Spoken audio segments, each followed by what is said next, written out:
for joining us on this cold Tuesday. I'm Jurnee Taylor, and here are the top stories we're following for you now at noon. Roads around the state are starting to slicken up with the ice on the way, how truckers are trying to work through the ice and rain. Plus, as the state gets ready for more storms, a closer look at how power companies in the state are trying to stay prepared for any problems. And more officers and EMTs are being disciplined after the death of Tyree Nichols. We'll check in with Memphis, where everyone is feeling the impact of his death. But first, Nathan Scott joins us. We've got some severe icy weather on the way right now. Nathan, I've been out there since this morning. I can only imagine it's going to get colder. Good afternoon, Jurnee. Yeah, we got some changes. Round 2 is moving into Central Arkansas right now. And here's a look at what the roads will look like, most likely getting into the afternoon hours. This is Interstate 40 in between Knoxville and Russellville. And you can clearly see the bridge covered with a layer of sleet, maybe some freezing rain. And this is what we can expect here in Central Arkansas as the afternoon progresses along, because take a look at the radar.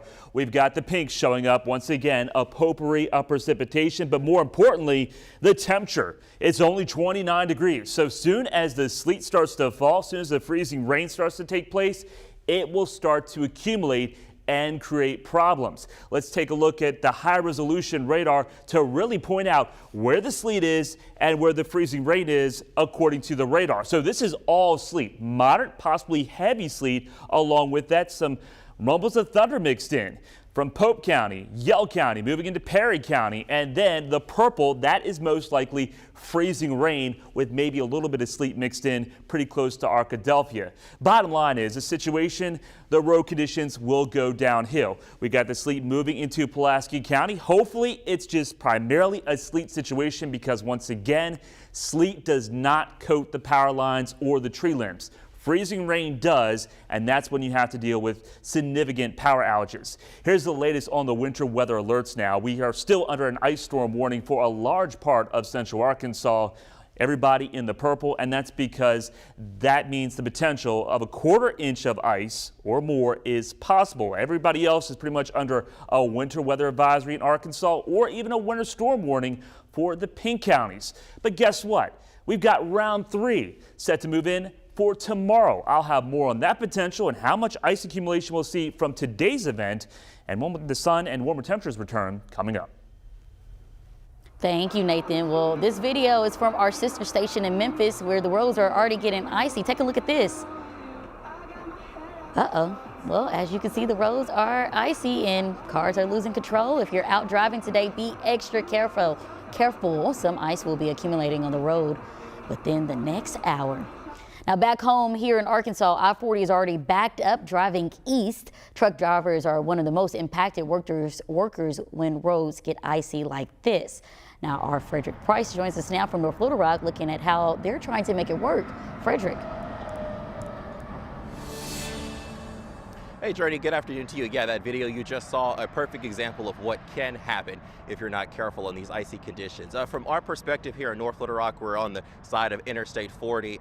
Things are pretty clear. The roadways are not really that icy. We took Interstate 30 to get here, and then of course we hit the Interstate 30, Interstate 40 split, and that's where we are now. Most of the traffic that we are seeing are truck drivers. We stopped at some of those truck stops along the interstate, and we did see a lot of them. A lot of them are refueling. We talked to some truck drivers who were caught up in the traffic nightmare that happened on Interstate 40 in St. Francis County earlier today. That nightmare has been clear, but a lot of those truckers said because so many were sitting for so long that they ran out of fuel, and that's why a lot of them are refueling right now. We also talked to the manager of a pilot truck stop off of Interstate 40, and that manager told us that they have 55 gallons of fuel. They're trying to pump out that fuel as quickly as those truck drivers are getting that fuel, but they say they are ready for this. And that's pretty much the story for today. A lot of those truck drivers going to be stopping to make sure that they can refuel just in case they do get caught up in a traffic nightmare. We'll be here all day monitoring the road conditions, and we'll have more coming up tonight on THV 11 News at 5 and 6. Jurnee. Thank you, Frederick. Be careful, and I hope to see you soon, okay? Well, meanwhile, Governor Sanders has declared a state of emergency ahead of the ice storm. Last night, she signed an executive order for $250,000 in disaster response and recovery. That money is going to emergency managers. Sanders also called on the Arkansas National Guard to help during the hazardous weather. Nearly 24 Guard members are spread across the state to help crews in any way they can. If like a first responder gets stuck in a ditch, we're authorized to pull them out, get them to a safe location. So far, they've mostly been responding to minor issues, but as the temperature keeps dropping, they're expecting more problems, especially with stranded drivers on the highways. Power providers are bracing for significant impacts from this ice storm. Right now, there are just under 4,000 power outages, mainly in Northeast Arkansas. The biggest priority is getting crews staged and ready to respond later today. The electric cooperatives of Arkansas services many rural areas of the state. They were hit hard by last week's winter storm and are preparing for another round of outages. We don't know what Mother Nature is going to do. Last week, the snowstorm that went through North Arkansas was supposed to be a simple snowstorm, and it ended up causing many power outages. Now, they're especially concerned about the weight of the ice snapping power poles and knocking lines to the ground. Now, by the way, cypress and pine trees are especially susceptible to ice issues because they still have their needles. And right now, it looks like just under 4,000 people in the state are without power. Mostly, again, like we said, in the eastern part of the state. We'll continue to keep you updated on outages as the storm continues through the west of the day. Now, one more reminder, you can text the word weather to 501-376-1111 to receive the latest forecast from the THV 11 weather team. There's also a link to download our app to stay updated on the changing conditions. Again, text weather to 501-376-1111. The city of Memphis has now disciplined or fired 10 police and emergency workers at the scene where Tyree Nichols was brutally beaten earlier this month. Now, that includes the 5 former officers who were charged with second-degree murder. CBS's Elise Preston is in Memphis, where even the youngest residents are feeling the impact. Demonstrators in Memphis continued to call for police reform Monday, as Memphis police announced that 2 more officers had been relieved of their duties pending an investigation. Damn, I didn't do anything. An attorney for one of the officers, Preston Hemphill, confirmed his client wore the body camera seen in this footage. During the initial traffic stop, Hemphill is captured pulling Nichols from his car and attempting to taser him. After Nichols ran away, Hemphill could be heard saying this. I hope they stomp his ass. Hemphill's attorney says his client was not present at the second scene where the beating took place. He has not been charged with the crime. The Memphis Fire Department also announced yesterday it fired 2 EMTs and a lieutenant who arrived on the scene after the beating for allegedly not administering adequate care for nearly 7 minutes. We pray for healing in the city. Monday night, mourners gathered at a vigil for Nichols at the same spot where he was beaten. The 29-year-old was a father to a 4-year-old son. What can you do when you experience trauma or when you have difficult emotions? Administrators at the Balmoral Ridgeway Elementary School in Memphis are trying to help students process their community's grief.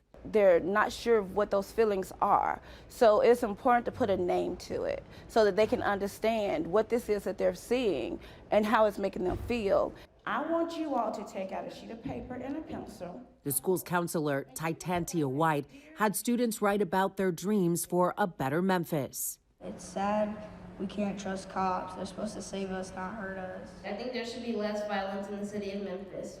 One thing we need is more positivity. To hear some of the pain that were in some of those letters, that tells you that we have work to do. We have healing to do throughout the city. As Memphis continues to mourn, the Biden administration announced it will send 4 officials to Tyree Nichols' funeral tomorrow. Meanwhile, the Shelby County District Attorney says additional charges could be forthcoming in the future. Elise Preston, CBS News, Memphis, Tennessee. And again, a public funeral for Nichols is being held tomorrow with Reverend Al Sharpton delivering the eulogy. And all 4 of the inmates who escaped a Columbia County jail are now back in custody, according to County Sheriff Leroy Morton. The sheriff's office says jail workers are recovering from injuries from the attack. The 2 vehicles the inmates were using to escape were also recovered. The White House is planning to end 2 COVID-19 emergency declarations in May. The original actions taken by the Trump administration provided funds and resources to several federal agencies to help them deal with the pandemic. Ending the declarations will mean the government will begin treating the virus as an endemic that is here to stay. And even before those declarations expire, hospital emergency rooms are extremely busy this time of year. After the break, we'll look at the best ways to decide if you need to go to an ER or an urgent care when you're feeling sick. And the ice identifier tool on radar is very busy this afternoon as sleet and freezing rain continues to march its way into central Arkansas, and road conditions are going down in a hurry. I'll let you know how long this wintry mess will be sticking around coming up.